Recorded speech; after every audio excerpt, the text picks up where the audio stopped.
Ya Allah'ın adı, söz səndə.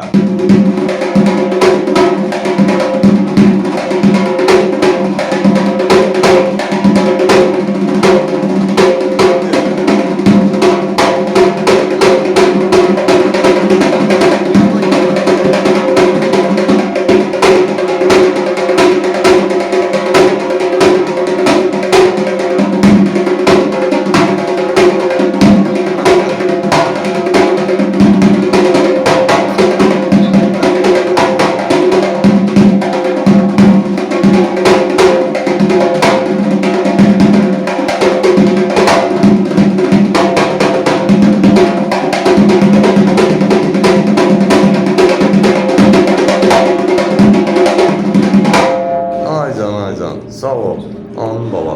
Bu dua verib bala məktəbi gəndə. Mağaranı belə saldılar ya 14 yaşında. Neden müəllimi yaşayış yeri gəndə şəhər iş yerimizdən notçular Mədəniyyət Sarayının qapısı xalqın bağlarının üzrünə açıqdır. Biz hazırıq qəbul edək.